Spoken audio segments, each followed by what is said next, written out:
Good day, everyone, and welcome to our first Zoom-based webinar of the 2022-23 academic year, presented by our new Armenian Genocide Research Program within the Promise Armenian Institute at UCLA. My name is Professor Ann Karagosian, and it is my privilege as the director of the Promise Armenian Institute to welcome you to a conversation with Dr. Dennis Papazian, reflecting on the past, looking to the future. This is a discussion with Dr. Dennis Papazian, who is Professor Emeritus and the founding director of the Armenian Research Center at the University of Michigan, Dearborn. The discussion is being coordinated by Dr. Mary Papazian, the well-known academic administrator and currently with San Jose State University, and with commentary and discussion by the well-known author, lawyer, and journalist, Michael Bobelian. There will also be opening reflections by Mark Mamagonian, the Director of Academic Affairs at the National Association for Armenian Studies and Research, or NASR. Having had the privilege of reading Dennis Papazian's recently published memoirs, I can say without hesitation that we are in for a real treat today. While Dr. Papazian's Armenian-American story is similar in some ways to those of many of us or our family members in the Armenian-American community, his unique positioning as a scholar at the cusp of huge transitions in the world order, the aftermath of the Armenian genocide, the rise and evolution of the Cold War, the eventual fall of the Soviet Union, and the development of the fledgling Republic of Armenia have made Dr. Papazian one of the 20th century's quintessential eyewitnesses and documentarians. So as I say, today we are in for a real treat to hear from this wonderful scholar. We are also happy to acknowledge the co-sponsorship of this event by NASR, the Armenian Studies Program at California State University, Fresno, the UCLA Richard Hovhannissian Endowed Chair in Modern Armenian History, the UCLA Center for Near Eastern Studies, and the Ararat Eskidjan Museum. Thanks to all of our partners for their contributions to this event. And on behalf of the co-sponsors here at UCLA, I would like to acknowledge our presence on the traditional, ancestral, and unceded territory of the Gabrielino Tongva peoples. My colleagues, Mark Mamagonian of NASR and Dr. Taner Akçam of UCLA, our inaugural director of the Armenian Genocide Research Program, will provide comments and formal introductions for our speakers in a moment. But let me note that for those of you watching live via the Zoom webinar platform, you have the opportunity to send us questions by clicking on the Q&A button at the bottom portion of your screen and typing in the question. Please be sure to be as specific and succinct as possible in your question, and we will direct as many of the questions as are practical to our speakers at the end of the formal part of our program. Also, please note that this event is being recorded for future viewing at our Promise Armenian Institute website and YouTube channel. And in the unlikely event that this Zoom webinar drops for any reason, please just connect right back to the same link, as it will put you back into our Zoom session. And now it gives me great pleasure to turn the webinar over to our good friend and colleague, Mark Mamagonian, the Director of Academic Affairs at the National Association for Armenian Studies and Research, or NASR. Mark has served as the editor of the Journal of Armenian Studies and of the volume, The Armenians of New England, published by Armenian Heritage Press in 2004. And is also the co-author of annotated editions of James Joyce's A Portrait of the Artist as a Young Man, Alma Classics with John Turner, and Ulysses, Alma Classics 2015 with John Turner and Sam Sloat, and of the volume Annotations to James Joyce's Ulysses, Oxford University Press 2022 with Turner and Sloat. Mark has published articles in Genocide Studies International, James Joyce Quarterly, Armenian Review, Journal of the Society for Armenian Studies, and elsewhere. So Mark, I'll now turn this webinar over to you for your personal reflections about Dr. Papazian. And thank you so much. It's really an honor to be a part of this program today, and a pleasure as well, because when I started at Nasser almost 25 years ago, Dennis Papazian had already been a Nasser member for more than 40 years.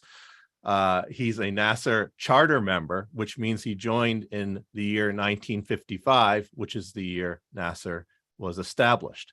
Our files on Dennis, and yes, we do still have files, go back to April 1955, when Nasser's founding chairman Manuk Young wrote to him thanking him for his, quote, continuing interest in our association, which is remarkable considering that Nasser had been launched publicly less than 2 weeks before that. Dennis saw the importance of the work of the organization and embraced its mission at a very, very early stage, and has remained committed to it all through these years. His connection to Nasser and to Armenian studies goes back to the very beginning, and maybe even before the very beginning. And for this organization has included service as a regional representative, a member of the board of directors, and a very long tenure on the academic advisory committee. So when I came on the scene, Dennis soon became an important source of information and insight, both about the organization that I worked for and the field of Armenian studies in general. And he was unfailingly generous in sharing with me his vast experience through many phone calls and emails, always with good humor, I should add. Needless to say, Dennis's involvement in Armenian affairs over the past 65 or 70 years goes beyond Nasser and involves important contributions to numerous other key initiatives and organizations throughout that time period. It would be easier to list the things that Dennis has not been involved in during that time than those which he has been involved in. He's been everywhere, as far as I can tell. So finally, what I most want to say to Dennis is congratulations on the publication of his memoir, From My Life and Thought. And I want to say thank you to him for his years of service to the Armenian community, to Nasser, to me personally. I can't thank him enough for all that he's done. And I'm very proud, really, to be here on this program just to say a few things. So thank you. Thank you. My task now is to provide a brief introduction to Taner Akjam, who insisted that I be as succinct as possible, and I will follow his orders. Taner Akjam is the inaugural director of the Armenian Genocide Research Program at the Promise Armenian Institute at UCLA, having served since 2008, previously as the Robert Aram and Marian Kalustian and Stephen and Marian Mugar Chair in Armenian Genocide Studies at Clark University. He's the author of many important fundamental works on the Armenian genocide, including A Shameful Act, The Young Turks' Crime Against Humanity, and Killing Orders. I almost blanked out on that one. So now, Taner, please, it's all yours. Please unmute yourself too. So, hi everyone. Thank you so much for the introduction. So I have to start. Today has a special meaning for me, okay? It is a first for me in many ways. It is my first public event as director of the UCLA Armenian Genocide Research Program. And I have the privilege of finally hosting the person who first brought me to America and first hosted me in this country. If it were not Dennis Papazian, I might not be working on the Armenian genocide, and certainly not here in the USA, because it was his invitation to the United States that made it possible for me to continue my work on the subject. Dennis not only invited me as a scholar, but he also opened his home to me. He made me part of his family. Dennis's sister Rose became my first English teacher. His daughter, Annie, was my daughter's first friend in America. Naturally, I owe Dennis and his family, Mary, an immense debt of gratitude. Nevertheless, the organizing of this program has had very little to do with that debt. Rather, it is being given in celebration of Dennis's recently published memoirs, which will no doubt stand as a crucial document of the history of the American Armenian diaspora. They shed an important light on this heretofore poorly known history. Dennis has been an insider in this history, one of the central figures who had made it. And from his memoirs, we learn a great deal about the political formation of the diaspora community. In this sense, Dennis has not just given us an insight into this history, he lived through it. He is the history in that sense. Thus, without further ado, I would like to introduce our today's speakers. And first speaker and foremost, the main individual in that conversation is Dennis Papazian. He is the professor of Emeritus of History and founding director of the Armenian Research Center at the University of Michigan, Dearborn. He has his Ph.D. in Russian history from the University of Michigan.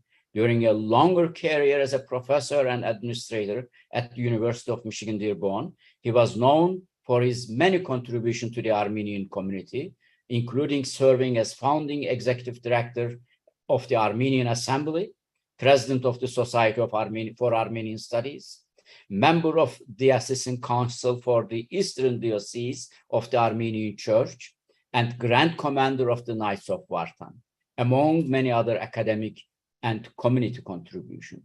Throughout a long and successful career, he has given many lectures, organized conferences on Armenian issues, and has been much sought after as an expert in Russian and Soviet studies. And Dr. Mary Papazian, she will join in conversation to Dennis. Mary Papazian is an experienced higher education leader.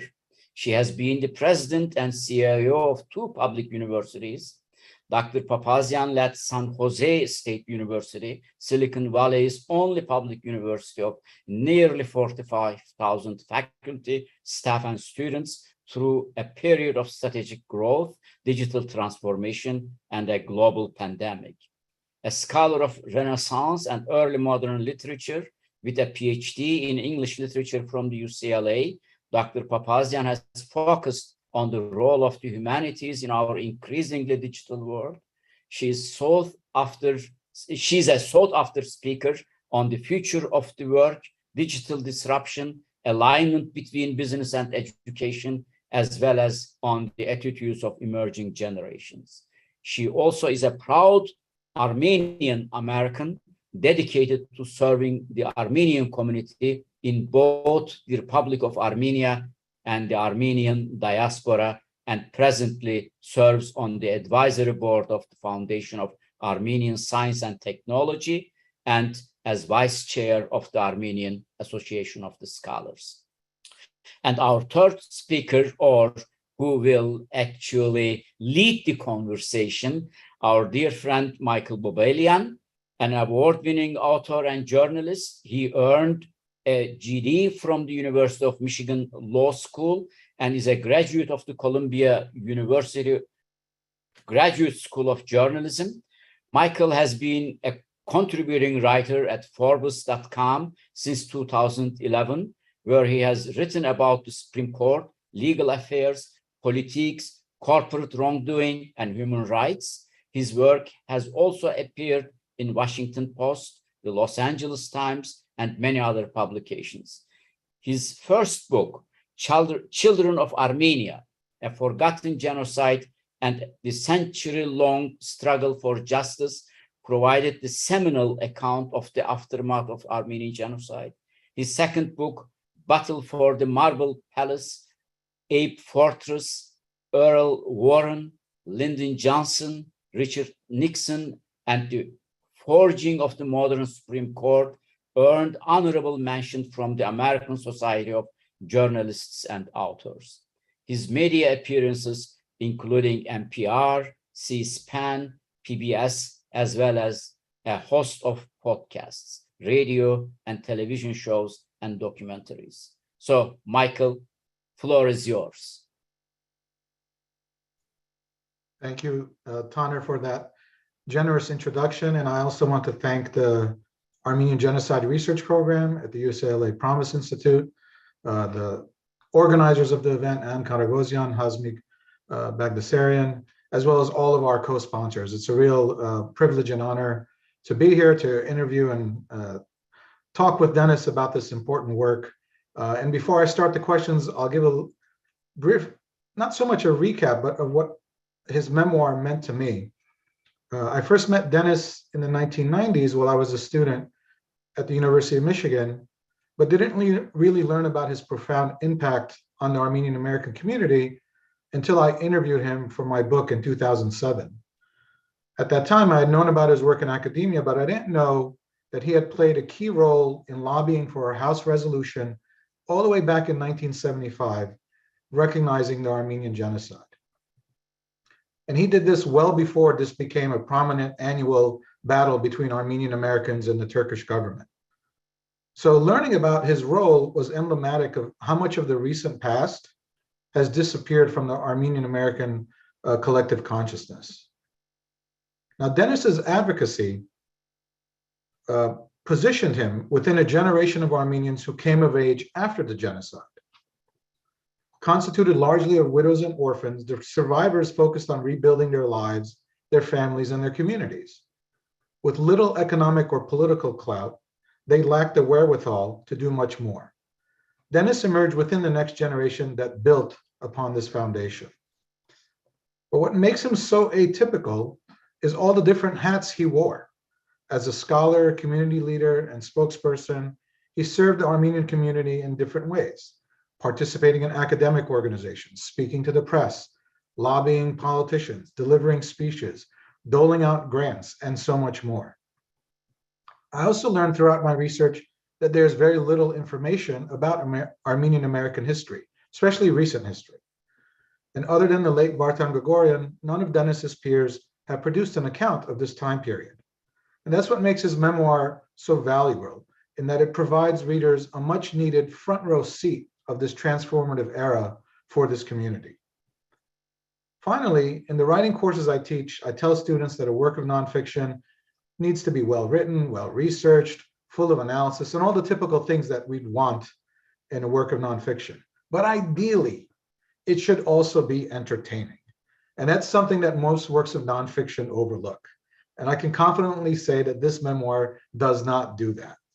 Written in a conversational tone, it's more than a recollection of Dennis's memories and the times he lived in. The storytelling is humorous and witty, incisive yet broad-minded. Alongside plenty of laughter, it also includes moments of sorrow.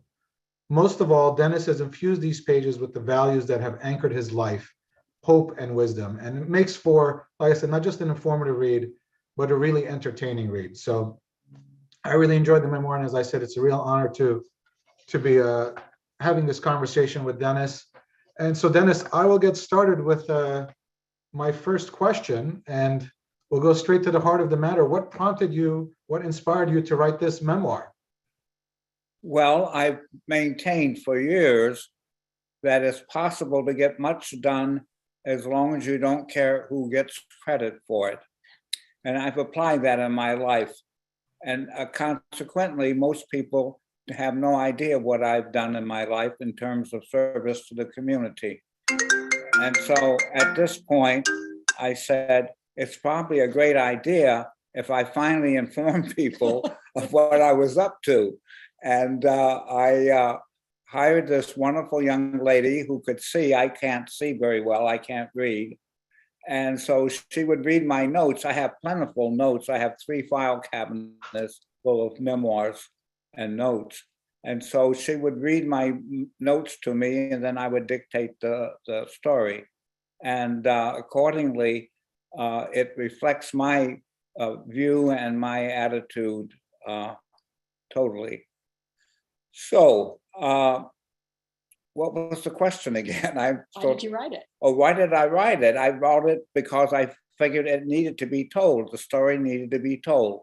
I didn't tell it while I was doing it because, as I said, if you want to get things done, don't try to get credit for it.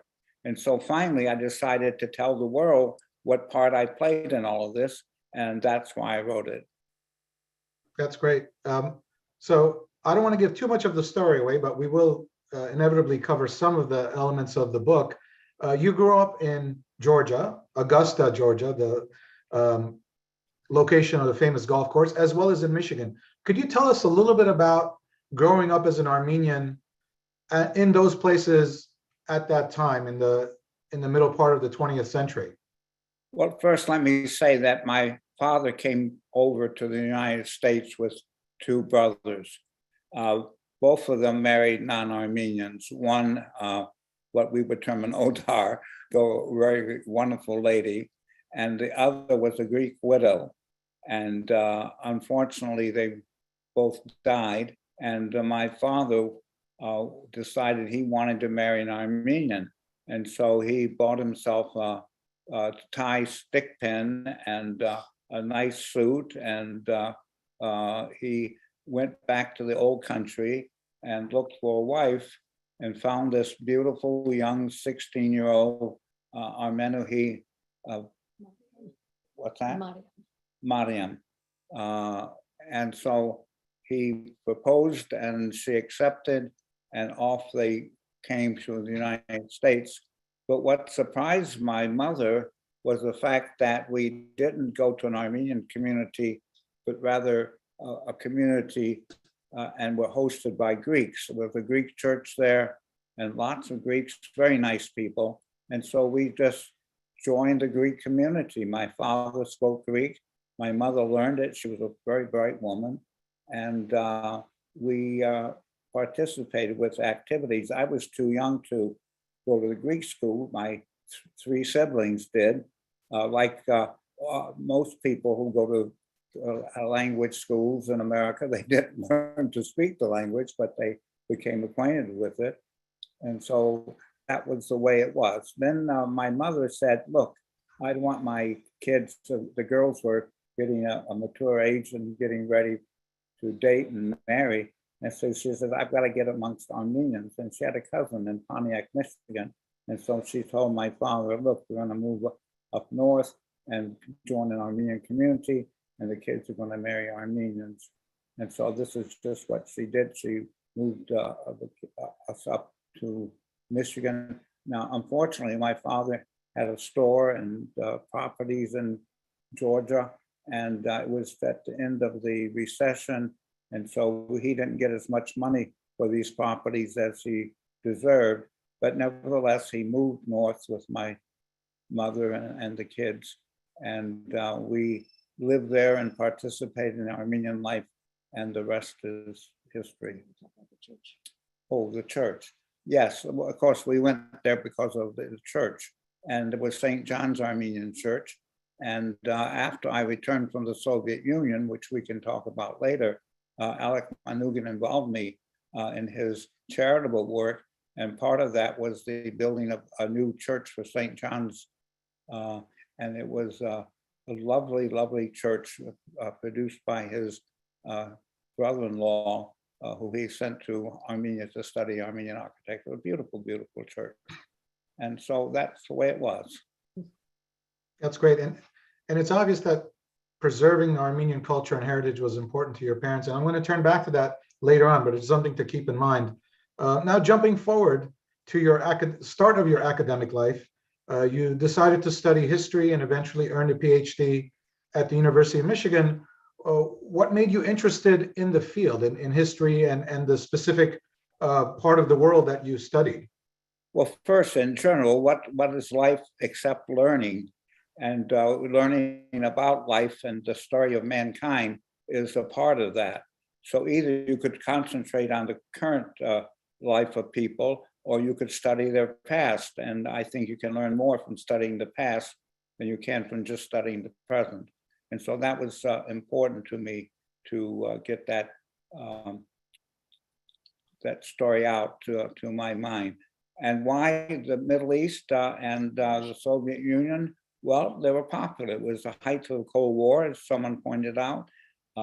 So that was a very, very important thing to know about the Soviet Union and to know about the Middle East. And that's what I was attracted to. My first professor in that area was R.V. Burks, who I participated in a study of Greek socialism. And the article was published. It was a very important one. I could go into details about what we did, but it would be a time consuming. I don't think it's worthwhile. Thank you. And for people watching, these are some photos that are associated with the subject we're discussing. So that's what's popping up on the screen. And I think that was one of Dennis as a graduate student, if I remember correctly. So speaking of the Cold War and the height of the Cold War, Dennis, this is the part of the memoir that was like reading a spy novel. You studied in the Soviet Union in the early 1960s. Can you tell us a bit about your time there and what your general impressions were, and any kind of interesting? You had too many interesting anecdotes, but maybe if you could talk about one or two. Well, first, let me talk about going to the Soviet Union. Before I went, a man called me and said he wanted to meet with me privately, which meant on a public street. And I met with him, and he said he was with the Secret Service, and they had identified me as someone who could be an informant, a student informant in the Soviet Union, because he knew I was going there as an exchange student, and perhaps it was his group that arranged it. One never knows. And so I met with him, and I said, sure, I'll be glad to do it. And then the next week we met again, and he said, well, they decided not to use students as informants, and so we won't need you. Well, that was a lie. That was a typical way that the government acted. They wanted to release you from a sense of obligation, and so that you could feel free and do the work without being self-conscious. And so I was actually a privileged person in the Soviet Union. I had access to the embassy pouch. I could order anything I wanted. I got books, I got materials. I brought matzahs to the Soviet Union for the first time for the celebration of Passover, and many, many other things, including giving out Bibles in Russian that some innocent Southerner had brought over, and was told by the embassy that he couldn't give them away, he would get into trouble. And so he said, well, what should I do? Well, ask Dennis Papazian to do it. Well, where will I find Dennis Papazian? Ask anyone in Moscow. So he goes back to the hotel, and says in a loud voice, where's Dennis Papazian? And someone said, he's over there getting tickets for the Bolshoi Theater. And so we met, and I handled the Bibles. I won't go into details, but it was an interesting story there. And so there were many, many things that I did over there. And one of the little incidents I'll tell you about is my ski jump experience. We went to the, in the Soviet Union, people didn't have much property, but you could always get property from the state. And so we went and got cross-country skis from the ski place, and we left our IDs and stuff, and off we went.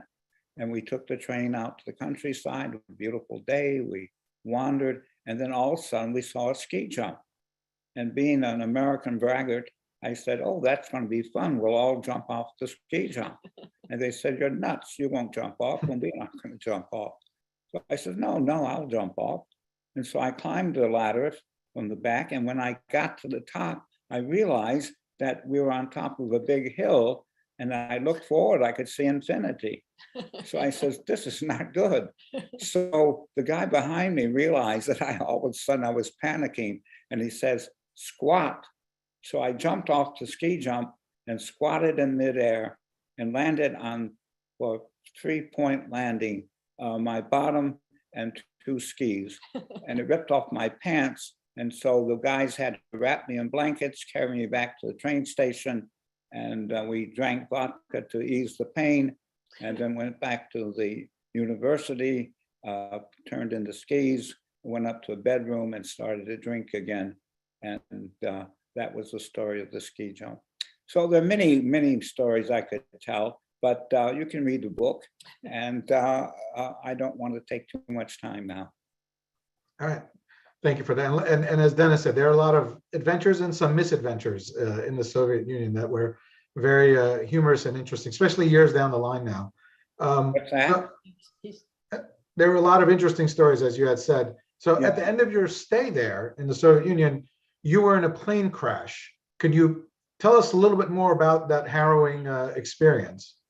Yes, I don't like to relive it, but I do constantly.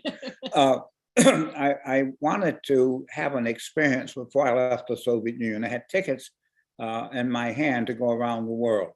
I purchased those and was planning to spend the summer traversing the world. But before going there, I said to myself, I'd like to go to Central Asia to see Tashkent, Bukhara, Samarkand, these legendary places. And so I went to the Soviet Youth Organization office and said, look, will you guys send me to Central Asia? They said, no, why should we? And I said, well, if I arrange for the Soviet student in the United States at the University of Michigan to go on a trip, would you then send me on a trip? And they said, sure. And so that was what happened. I was sent on a trip, and they sent me with a guide, Tayir Tayirov, who was a very self-centered person, but that's another story.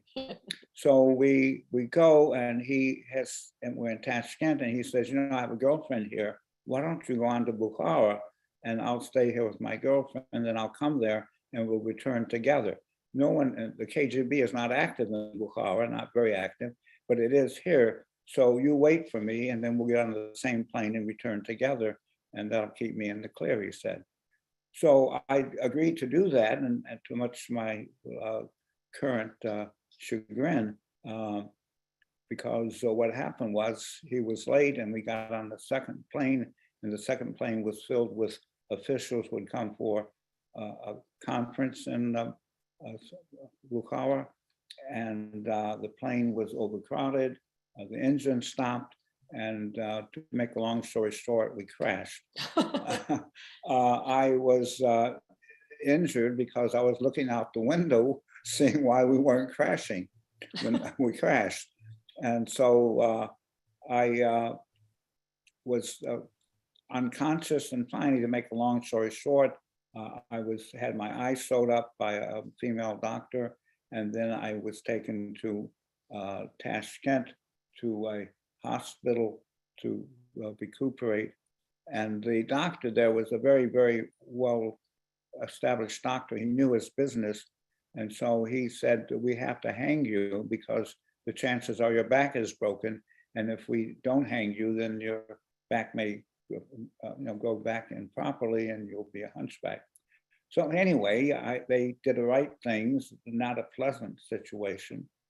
Two guys from the embassy showed up and claimed that they had accidentally been in that town, which was of course a lie. They were checking up on me, offered to take me to Moscow, and I said, no, I'll stay here. It was a nice, pleasant 112 degrees Fahrenheit in Bukhara, and then in Samarkand. So anyway, to make a long story short, they did the right things.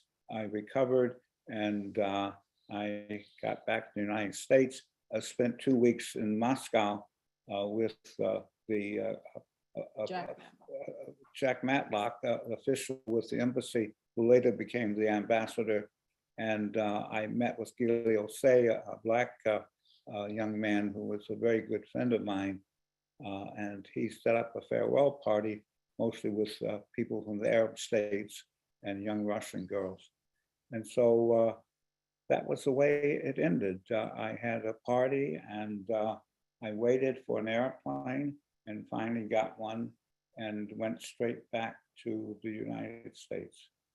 And So- I just spent time for the night of the ACYOA assembly in Detroit. So that's a good dovetail into my next question. So you built a very successful career in academia, becoming dean at U of M Dearborn, but you were also played a critical role in various Armenian institutions, such as Nasser, which is what Mark had mentioned in the beginning, Armenian Assembly. You developed the Armenian Research Center, Newham Dearborn, as well as other more established organizations like the Knights of Artan.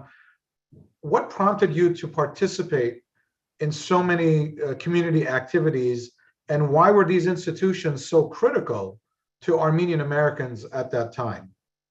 Well, what encouraged me to participate was the realization that the United States was not a simple country, was made up of different groups, ethnic groups, and many of these ethnic groups were vying for power.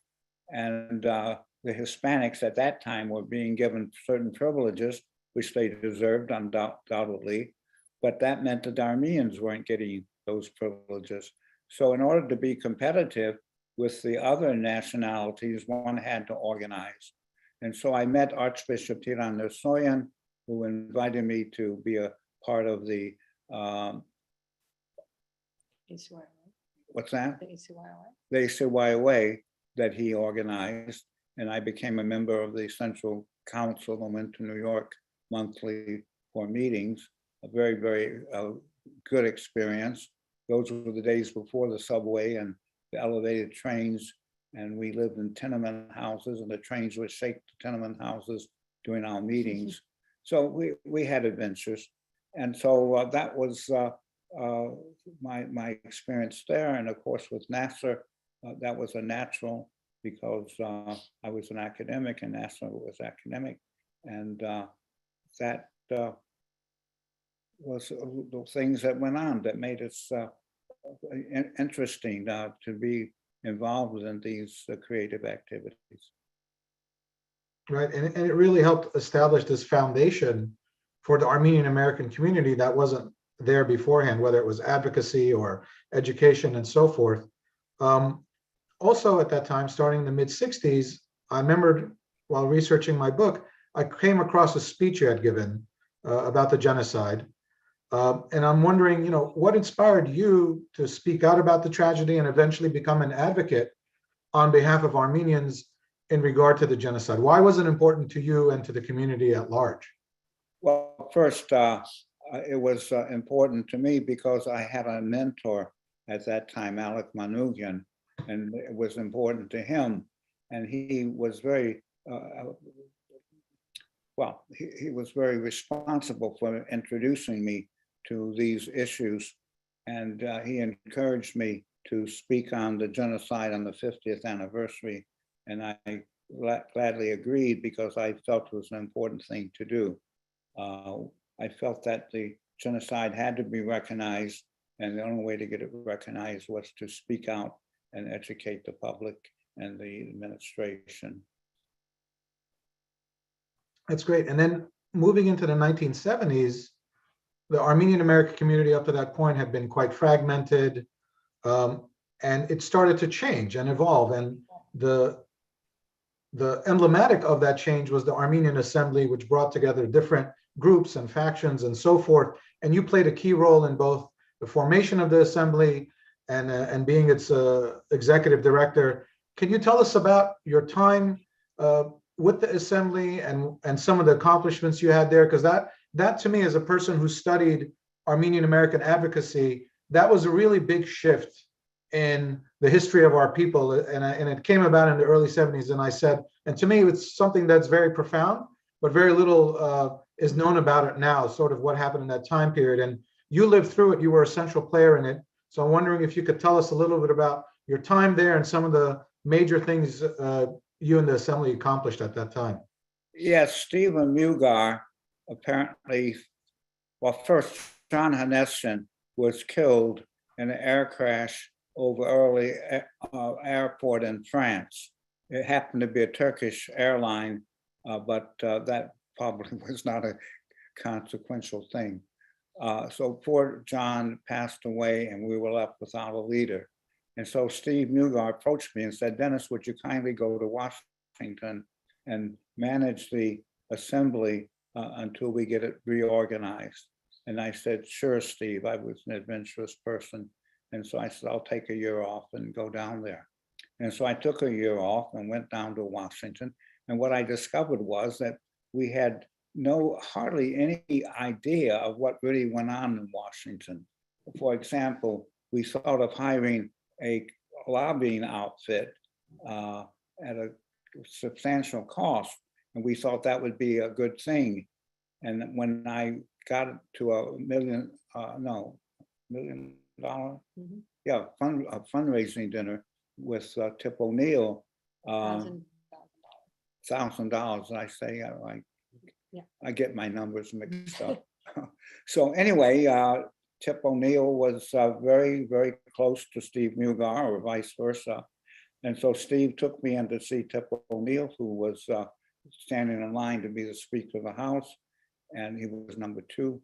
And he said to Tip O'Neill, "Dennis is my man. When he speaks, I speak."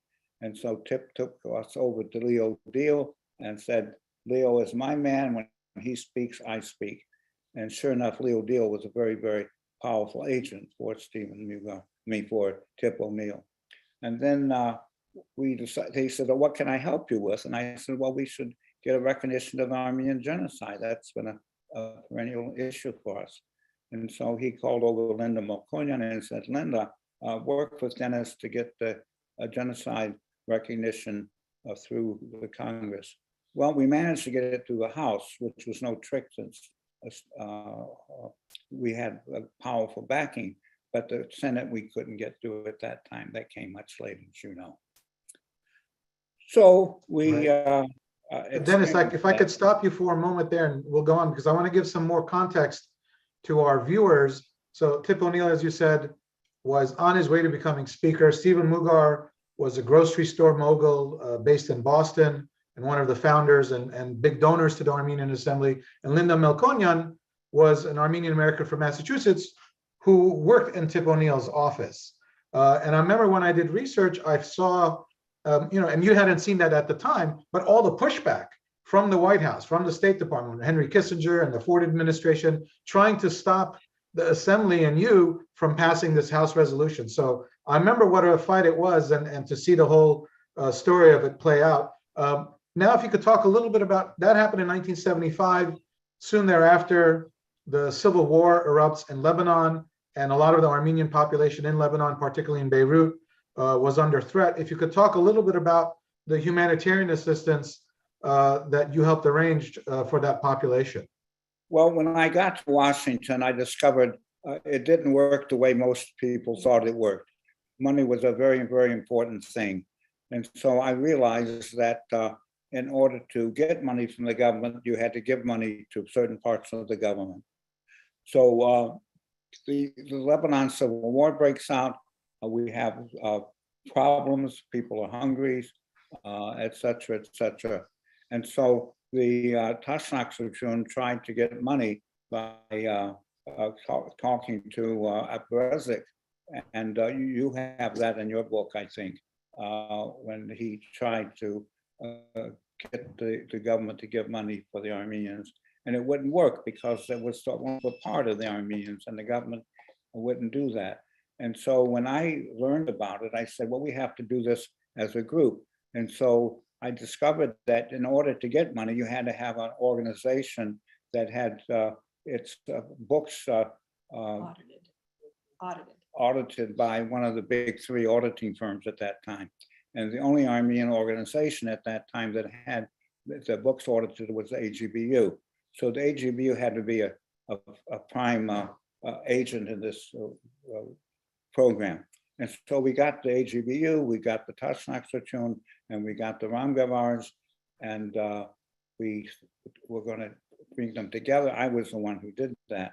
And so I organized a meeting in Beirut and to set it all up. And Panos Tatizian was with the AGBU, a very fine man who I understand is listening today. And he did a great job. And we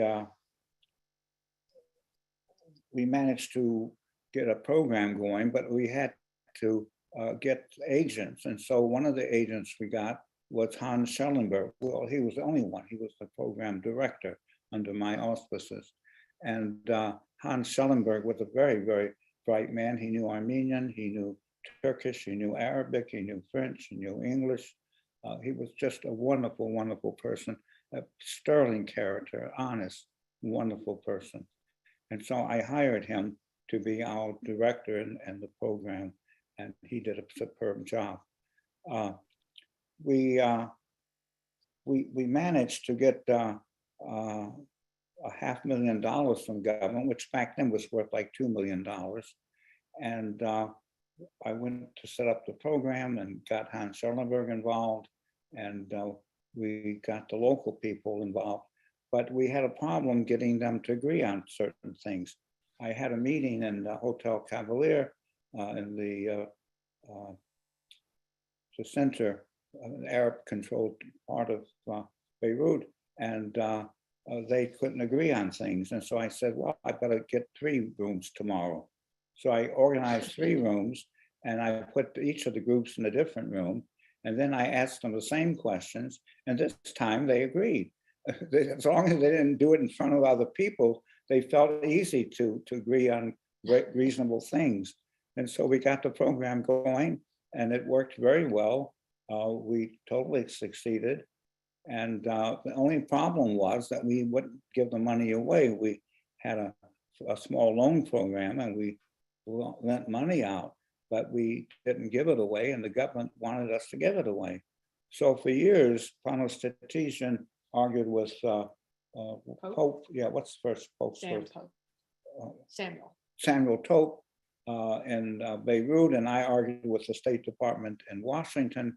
And finally, we succeeded in changing the US government policy towards the program. Now the United States government follows our program with small loans all over the world. And that was told to us by Ernest Pope, who wrote a letter saying, you guys won. Now the United States government all over the world is following your example. Want to talk about the phalange too? Oh, yeah. Then the next thing that was going on was I managed to get the United States government to announce to the phalange that the Armenians were under the protection of the United States government. The phalange was the Christian group, and they were fighting against the Muslims. And so I arranged to have a meeting with the head of the phalange at the Catholicos site. And so we went there, and as we were waiting for them, they drove up in big automobiles, buses, and machine gunners jumped out to protect their leader.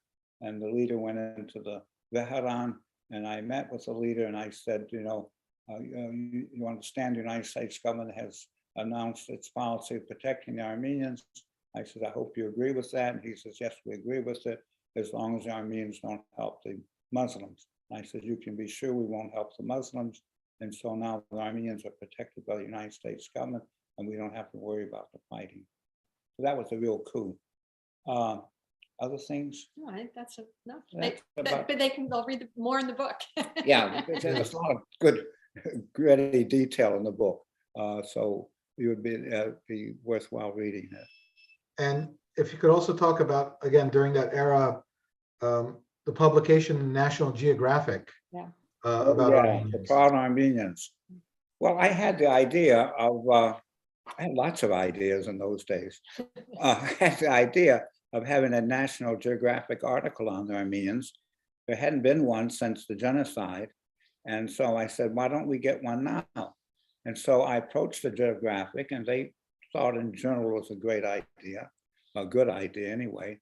So I began to organize the Armenians who had any influence anywhere. And we then persuaded the Geographic to do an article, and it was entitled The Proud Armenians. And it was a great article, and they were ready to publish it, and the Turkish government complained that they shouldn't be published. It was a lie. It was just not true. And so we had to fight against the Turkish government, but we won that fight, and it was published, and it was a very, very worthwhile issue. And I encourage you to find a copy if you don't have one. It's a great issue, The Proud Armenians, National Geographic.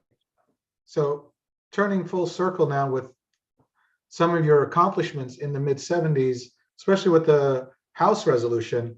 How did you feel when, after decades of advocacy, Congress, both houses of Congress, both the House and Senate, recognized the Armenian genocide in 2019, followed by President Biden's recognition last year? And just personally, how did you feel that this is something you were at this struggle in the beginning, and now, 60 plus years later, it finally bore fruit? And I'm wondering how you felt about that, just on a personal level. Well, I think all Armenians were very, very thrilled by that. And on a personal level, I was particularly thrilled, I think, since I'd struggled and worked for it for years. It was a wonderful, wonderful experience. But then I realized something very important, that the recognition by the United States government, as valuable as that was not the same as the recognition by the Turkish government. And the final analysis, what was important was Turkish recognition, not American recognition. And then the road to Turkish recognition, we have to thank Taner Akçam, whose work on the genocide, and particularly the Turkish records on the genocide, War crimes trials. the files, he proved that the Turkish government had been lying, and that the evidence that said that proves that there was no genocide regarding techniques of coding and this and that and the other thing. And so I felt this was such an important thing. I put that in the book. You'll notice that we have that whole story of Taner Akçam's efforts. And that broke the back of the Turkish government's propaganda in America. And so the Turkish Studies Institute was finally closed because it was proven that they were lying. And Taner Akçam did that. I really appreciate what he did. Right, and we're going to get to Taner in a minute, so that's a good transition to it. So you worked in advocacy, but you're ultimately a professor and dean at University of Michigan, Dearborn, right? You were in academia. Yeah. And as part of that, you developed the Armenian Research Center at U of M Dearborn. Right. Can you tell us again, like, what led to that development? And then after you do that, if you could tell us about how you brought over Professor Akçam to serve as a scholar in residence. Okay, why don't we start with that and then go to the second part of it. Papazian had gone to Holland, and they had produced a film called The Wall of Silence, which featured Taner and Papazian. And when Papazian returned, he said, look, there's this Turkish scholar who understands the Armenian genocide. Why don't you bring him over as a scholar in residence to your institute? And so I had just had trouble with a young German fellow, and had to fire him. And then so we said, we'll bring Taner over, but only for 2 months, because I just was afraid to bring a Turkish scholar over. I didn't know him, I didn't know his work. I didn't know how the Armenian public would receive it. So quietly we brought Taner over and discovered he didn't know English. And so I got my sister Rosalie to teach him English as much as he was a fast study, of course. And he brought his young daughter over, and his daughter was about 6 or 7 years old, the age of my daughter. And so they played together with different languages. They didn't know each other's language, but they had fun together anyhow. So that was very, very important to bring Taner over. And we discovered he was a fine gentleman. And so we said, let's bring him back for 2 years. And we did that. But we were a little shy to keep him longer. And now that I realize that may have been a mistake, because he was doing such great work. But I felt that his work should be shared widely, and we didn't know if that was happening. So Why did you start the Armenian Research Center? So the Armenian Research Center. What I discovered was working with Alex Manugin after I returned from the Soviet Union was that money was very important in getting things done. And so I said, I can either spend my life being a scholar, or I can spend my life earning money and spending it for good causes. And I said, well, maybe the best thing to do is to raise the money. And so I began to raise money for the Armenian Research Center. And of course, you can use that money for good purposes. And so we used it to bring over the chairman of the history department of Yerevan State University, who did a work on the Armenian boundaries after the genocide and other things. And it worked out very, very well. And so we kept Tana for 2 years. I should have kept him longer, but you know, hindsight is better than foresight. Bringing all the resources in one place because they were throwing out books. Yeah, they were throwing out books. Oh yeah, Mary reminded me that one of the reasons we started the research center is I was in Ann Arbor attending the vice president's of academic affairs meeting. And as I left, I saw that the library was throwing away the Armenian books about the genocide of contemporaneous books. And so I picked them all up and put them in the car and then told Cheryl Ottenwright, my research assistant, please go and pick up the rest of those books.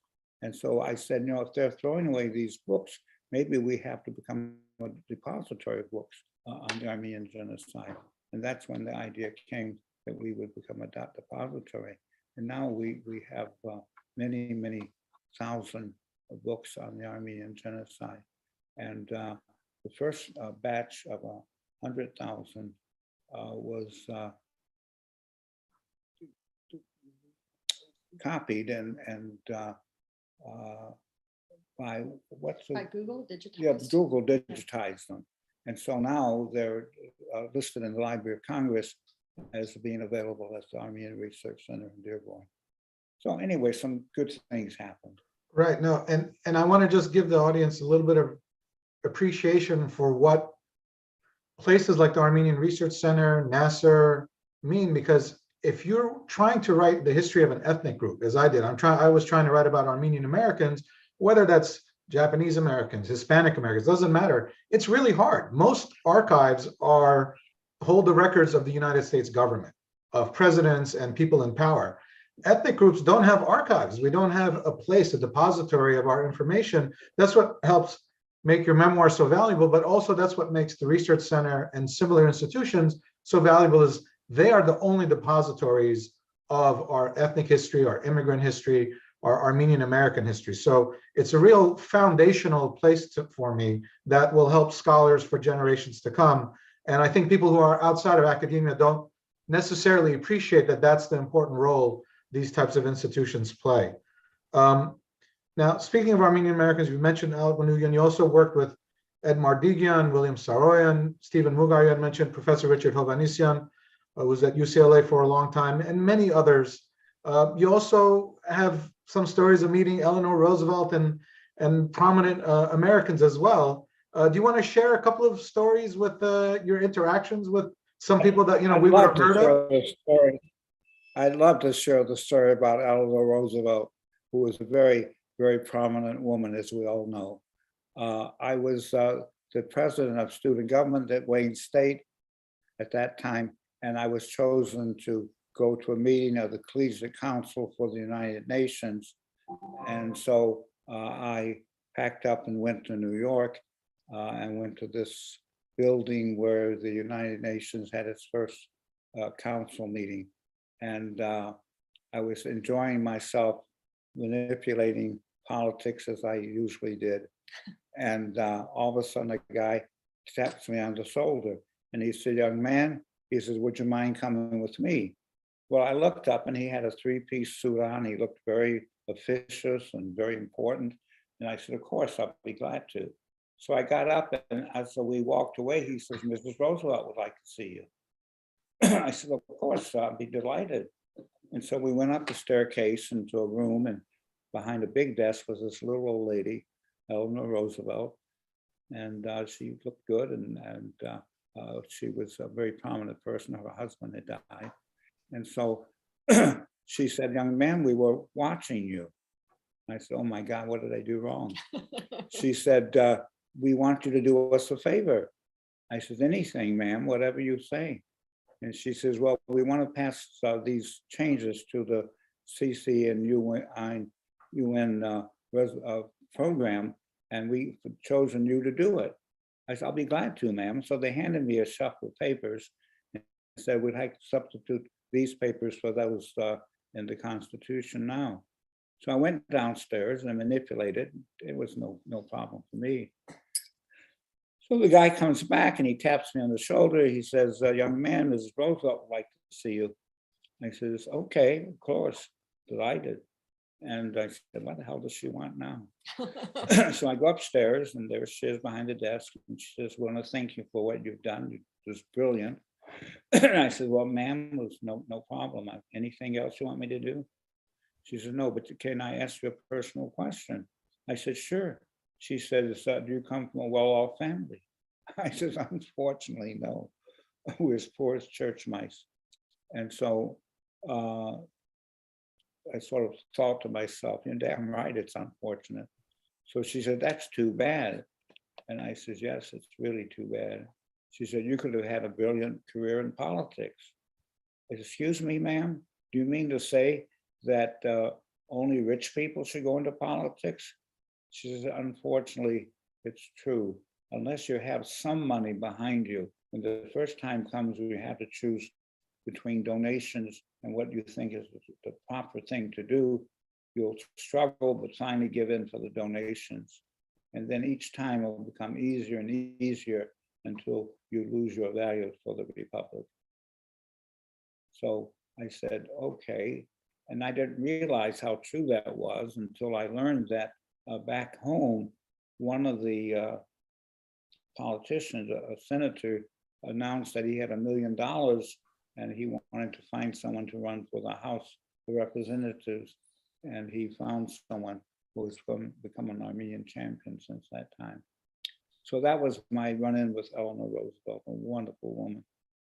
Right, that's a great story. Thank you for sharing. Now, transitioning back to the Armenian world, for many people in your generation, no one thought they would see an independent Armenia in their lifetimes, right? In the crumbling of the Soviet Union and the end of the Cold War. I was a child when it happened, and everyone just assumed this was going to continue indefinitely. How did you feel when Armenia became independent, and what was, what kind of assistance did you try to provide that fledgling infant nation? Well, first, by that time, I was the chairman of the Alec Malugan Cultural Fund. That was the fund that gave out money for Armenian causes, Alec Manugin's money. And while I had a nice title, Alec Manugin ran the show. But I agreed with the things he was doing, so I found that very comfortable. And just before independence, a man came over and asked Manugin for support. He was the one that became the first president of the independent Armenia. And so Alec Manugin was very, very prominent in the independence of Armenia. We went over there and he was very eager to get the Catholicos reorganized. The Catholicos Aran was occupied by Russian officers. It's the best place for them to live. So Manugin built them an apartment house, and then he took the Beharan back and gave it back to Catholicos. And at that time, he helped the Catholicos reorganize. He arranged for me to lecture at the seminary in Yerevan and also in the one on the lakes. And so it was a very, very interesting experience. And Manugin rebuilt the Beharan. It had been messed up. And he ordered a big chandelier for the prominent room. And 2 big chandeliers came. I said, Mr. Manugin, they sent 2 chandeliers. And he says, of course. He says, one for the Beharan, one for the government. So I learned from him that in order to get things done, you had to have money. And so that's when I decided to have the Armenian Research Center raise funds so that we had money to bring prominent people like Taner Akçam to America, to do other things. That's great. So going back to a question I asked earlier, you said your mother insisted that you move from Georgia to Michigan, where there was a bigger Armenian community.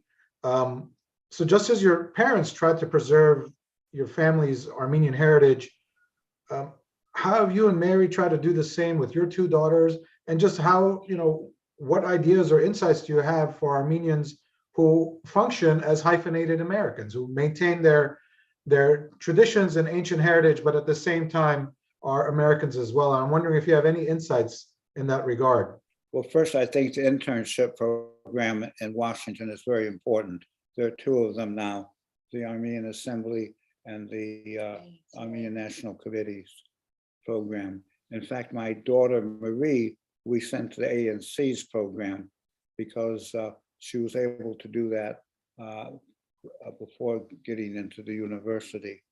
And so I recommend that highly. The internship programs of the Assembly and the Armenian National Committee and whatever other organizations run such programs are very, very important in introducing the kids to Washington and teaching them how to manipulate with the government.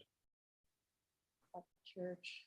Oh, yes. And the church in Detroit, Alec Manoogian wanted to build a new church, and he wanted to make it beautiful. And so we bought a large plot of land at the confluence of 9 Mile Road and Northwestern Highway. It was almost like an island. And so Families could bring kids. he tried to get his brother-in-law to design a church, but the church he designed looked like an upside down ship, and Manoogian didn't want an upside down ship. So he said, I'll send you to Armenia to study Armenian church architecture. So he sent his brother-in-law to Armenia, and the brother-in-law came back with a wonderful design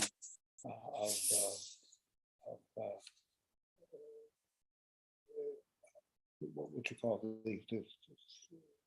Well, it's a traditional Armenian church. What? Yeah, just a traditional It's church. more but like a traditional Armenian the church. key is it became a real center for the community where families could bring kids and they can feel connected. They can Yeah. have Armenian language classes, and that's what we did with the kids. Yeah. Yeah, it became not only a church, it became a youth center and eventually an Armenian school.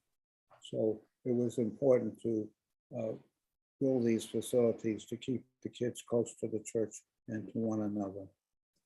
Right. So this is going to be my last question, and then we'll open it up to a broader Q&A. So Dennis, we talked a lot about you living through this transformative era and playing many roles in it. What hopes do you have for Armenian Americans for generations to come? What do you hope, or what's your vision for the future of the community? Well, it's a mixed vision and a mixed hope. One of the problems with the community is that we feel comfortable now and are not spending as much time and effort on Armenianizing our young people. We're building gymnasiums for hockey and this and that, and it's wonderful, but we have to spend more money on teaching our kids about Armenianism, sending them to Armenia for exchanges, etc. And so I think we have to be wary of the necessity of understanding that it's not automatic that they become Armenians, but that we have to work at it. And the more we work at it, the better off we'll be. And I also want to put a word in for the Times Square event, which I think is very, very useful in engendering patriotism amongst Armenians. On the 100th anniversary of the Infants Armenian, we had what, 12,000 people there? Yeah, 15,000. 15,000 people attended the Times Square event. 15,000. 15,000. For blocks and blocks from Times Square on down, there were Armenians. That's a very, very powerful thing, and we have to continue it, and we are continuing it. That's great. Thank you so much, Dennis. And I'll thank everyone again for including me in this event. It's been a real privilege. So I'm going to hand over the Q&A from the audience to Professor Akçam and Mark Mamigonian, and they'll take over from here. Thanks again. Thank you. Thank you, Dennis. And Mark, maybe you take the lead now for the questions. First question. Sure, Tanner, thank you. And thank you, Dennis and Mary and Michael, of course. The first question actually that I'm going to ask Dennis is a very current events related question. So we're going to put him to the test here. To get your thoughts, Dennis, on Speaker of the House Nancy Pelosi's recent visit to Armenia, and whether you think it is of any benefit to Armenia and what impact it may have, in your view. First, I think it was a benefit to Armenia, but perhaps not as much as we had hoped. She is ready to retire, and she went to Armenia with Armenian representatives from Congress. And so it was an impressive display. She was well received. But on the other hand, we have to realize that she was competing with the situation in the Ukraine, which was attracting a lot of Armenian money and attention, not Armenian, American money and attention. And so it didn't have as much impact perhaps that it could have had. But nevertheless, I think it did not go unnoticed. And I think it will have a lasting effect, particularly now that the United States government has recognized the genocide, and there's a constituency in America for this recognition and support. Thank you. Tanner, maybe over to you. Oh yeah, I have a very kind of a personal question, or looking from the Turkish perspective. This is what I mean, the personal. The lobbying activities in Washington has a very negative, actually, connotation in Turkey. But it is a very important, challenging job or work for the Armenians. And you built these activities in Washington. So looking forward, of course, I would like to ask you, what were the main challenges first time when you started these activities in Washington? And what should we really take out as a lesson from these early activities in Washington?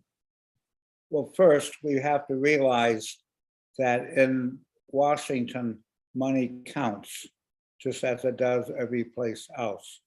And so if we're to have the support of the United States government, we have to continue to support the agents of the government, the congressmen and the senators, and keep them apprised of our needs and activities, and that will be extremely useful.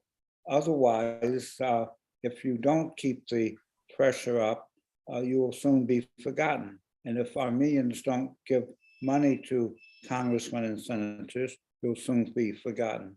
But fortunately, the Armenians are doing fairly well now, and I hope that they continue to do well, and in fact improve. So God willing, inshallah.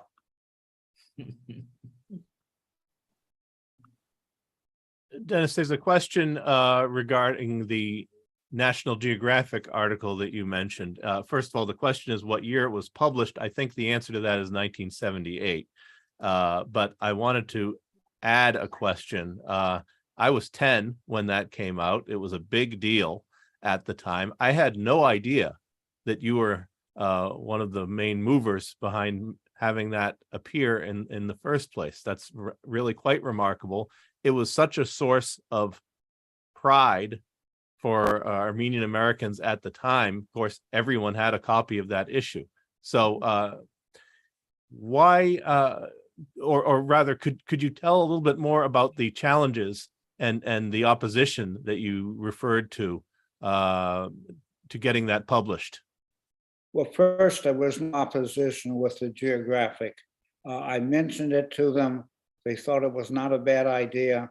I then went out and developed a constituency to back it, and I did. There are a lot of Armenians who were very happy to participate in pushing it, and so finally it was done, and it was done well. But then the Turks found out, the Turkish government found out what was happening, and they wanted to stop the publication, the release of the publication. And so we had to go and fight that. And at the recent event where Richard Vanessian and I were honored, we had the materials that I had sent to the government protesting against the Turks read out loud. And we discovered that I had done a great deal. Well, I knew that myself because I had done it, but it was not then known that the government had the records of my attempts to stop the Turkish denial of the genocide and to prevent the publication of the Proud Armenians. And so it was published, and as you said, everyone loved it, and it had wide recognition, and was one of the great coups, I think, of the Armenian Assembly. Thank you.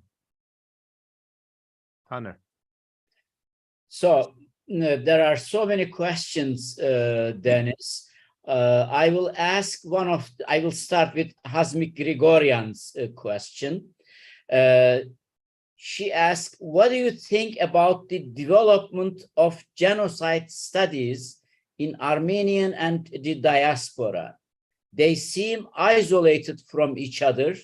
Do you see the need to establish more active contacts and organize joint academic events? Between Armenia and the diaspora. Between Armenia and the diaspora. Yes. I'm going to let my wife answer that because she's, no. It is true, Mary. You can also weigh in. Well, Mary is going to Armenia today to participate in a program, and she will stay there for several days.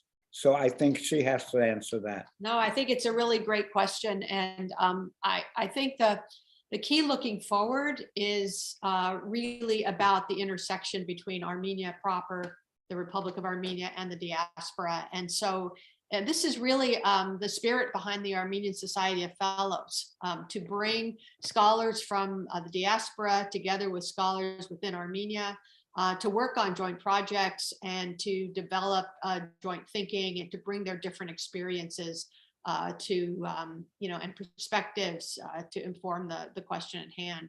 So I think that's really important. And I think the other piece is building more in Armenia knowledge of Turkish, of Ottoman Turkish history. And that's something where a partnership, again, between Armenia proper and the diaspora experts can be, I think, really impactful. I mean, Mary this is working really on this issue right as we speak. Go ahead, Dennis. I'm sorry, I interrupted you. No, I just said, and Mary is working on this issue just as we speak. She's going for 2 events in Armenia regarding the genocide and cooperation between Armenians. It's not on the genocide, but that's okay. Well, not just the genocide, but other things. I mean, from the genocide research perspective, I can really underline this is a very serious problem. And this is really a topic for itself that should be discussed. I know Nasser, Mark Mamigoyan, we discussed these issues several times. And this is one of the important really aspect of my program, but maybe Anne Karagözyan can also tell something because she's also very much involved in a different aspect of the connection between Armenia and the diaspora studies. Well, I can say that is one of the many facets of our Promise Armenian Institute at UCLA. It is not focused on Armenian studies. We have significant outreach to and connection to institutions in the Republic of Armenia, and we have been building them in many different areas: healthcare outreach, scientific areas of endeavor, and certainly in genocide studies as well. So there is a lot to do, but there is a lot that can be accomplished as we work together, is what I can say. Right. Right on. So the next question, Dennis, is from Ted Bogosian. The first part of it is rhetorical, I think. Dennis, how can we ever repay you? You don't have to answer that part of the question. Okay. You have to read this whole what he wrote. I mean, it Yes. is something that everyone should know. I guess one way we can repay you is by everybody buying a copy of your book. That would be one nice Right. thing to do. Right. But his other question is this: what is your estimation of the impact of official U.S. recognition of the Armenian genocide on Armenian studies as a whole? Wow, that's a good question. It's hard to say, but I don't think it's really helped that much. It's an uphill battle to keep Armenian studies going. And US recognition sort of gives people, well, we accomplished this, there's not any more work we have to do. And of course, that's not the case. We have more work to do. So I think that we have to realize that the recognition is important, but we have to use it. We can't just look at it and say, oh, we did that, now we can rest. We have to keep plugging away. Thank you. Yeah. Good point. Over to you, Tanner, or One question is about the current development, and the question is, are Armenians' fears of a new genocide by Turkey and Azerbaijan justified? Can both countries get away with that under the guise of a war? So how really important how justify the expectation of another mass atrocities or genocide? This is the question. Well, I think that was a distinct possibility before our delegation went over recently. And it sort of reminded those in Turkey and in Azerbaijan that Armenians do have friends and they have to tread lightly. So I think it's been a useful thing, and God willing, the Turkish government and the Azeris will lay off the Armenians now. But we have to wait and see. It's just hard to tell with the big war going on in Ukraine. It's not much effort and availability of resources to help Armenia. So we have to wait and see. Yes, Mark, now it's your turn. thank you, Dennis. There's a question about the historical relationship between the Armenian studies programs at Ann Arbor and at University of Michigan, Dearborn. Can you talk about how those two evolved and what their connection is or has been? First, we started it, and then people approached Alec Manoogian and the Manoogian family and said, look, we have to have one in Ann Arbor as well as on the Dearborn campus. And so Mr. Manoogian, I think he gave $1 million for each of these programs. And so they were established.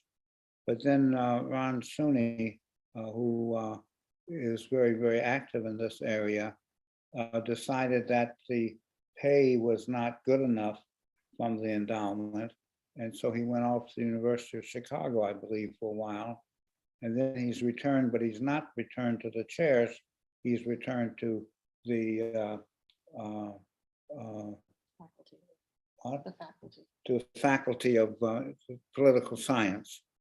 So the two chairs are now not being used to the best advantage. For example, Sunni's daughter has had the chair. Other people who were not real experts have had the chairs. They have some good new people now. But Mary says they have good new people now. So I haven't kept up with it in the last 10 years.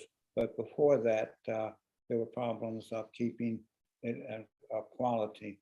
But where there's money, quality will come. I would say this, that they started kind of independently, related as Dennis described, but there's a lot more collaboration now.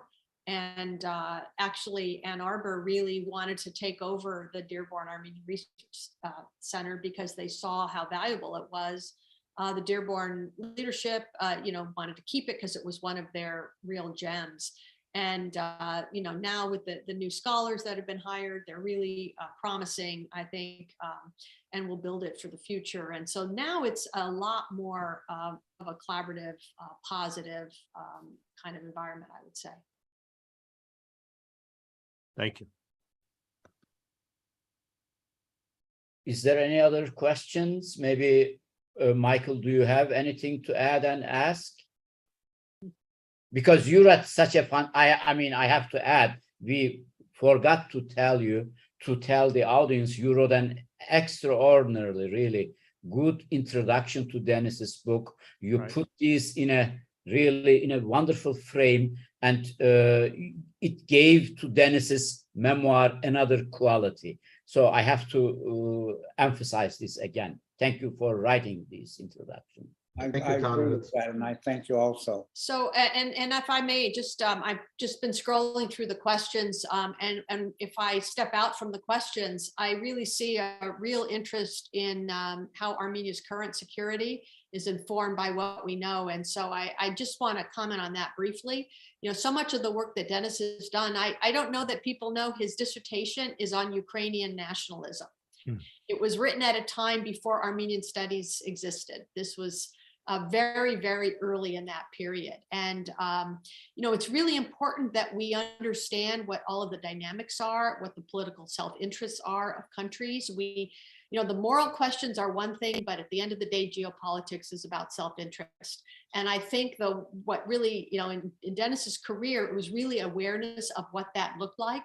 And we're in a very fluid environment right now. So everybody who's involved, who understands it, I think we have to continue to use every avenue we have to tell the story, to bring it to awareness, to remind people of why Armenia can be, if you will, a Switzerland of that region, a kind of neutral space that can work amongst all nations, recognizing that the threat and the language and the rhetoric of genocide is always right there with this new republic that's being floated, et cetera. So I think that the historic environment is really critical to understand, but recognize that the future is going to be, we're in a very delicate time right now, I would say. So thank you, Mary. This was really great closing remarks.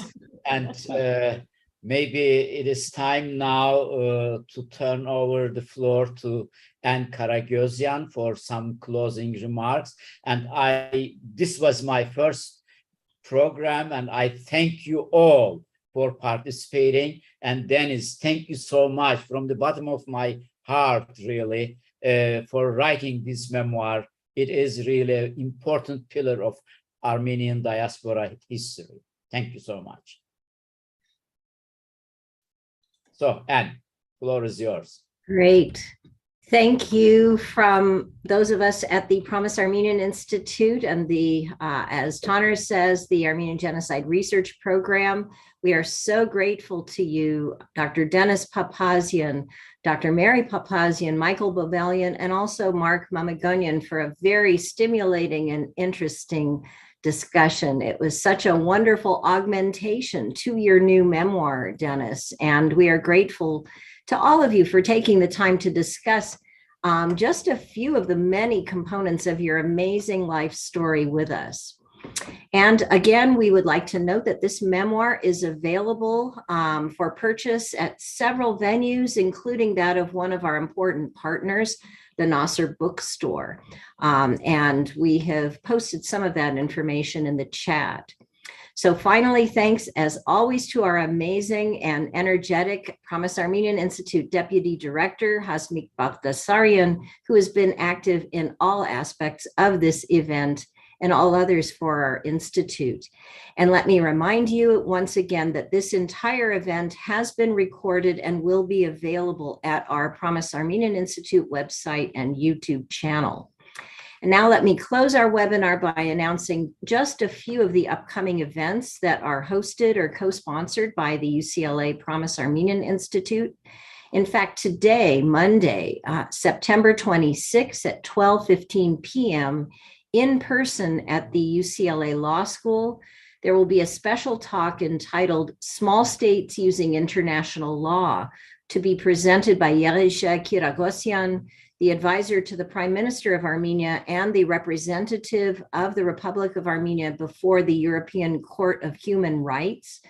And this event is taking place, it is sponsored by the Promise Institute for Human Rights at UCLA Law, and it will take place at the UCLA School of Law in room 1457 for those of you who are on our campus. This coming Wednesday, September 28 at 7 p.m., in person at the UCLA Hmong Learning Center. This is in the Engineering 6 building. There will be a presentation entitled The Future of Artsakh, a conversation with Artsakh Foreign Minister David Bobalian.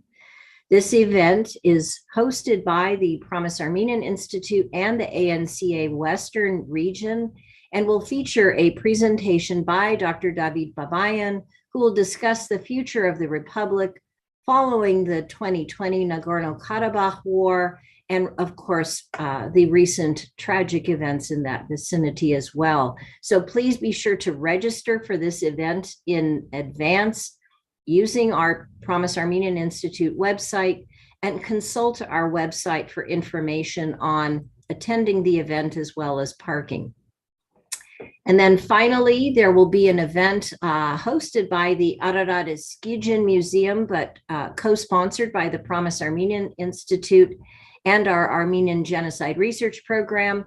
This is entitled Fritjof Nanjin, Humanitarianism and the Armenian Question in the Interwar Period.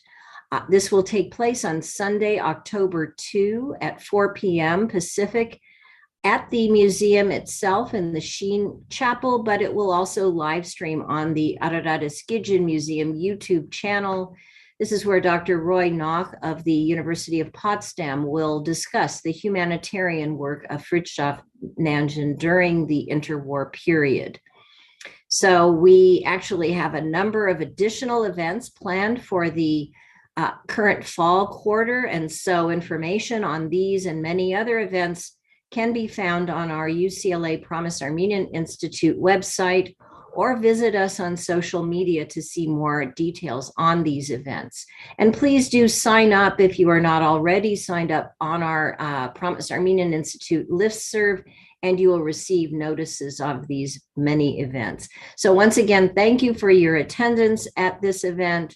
Thank you to our speakers, and we look forward to having you participate in future events for the Promise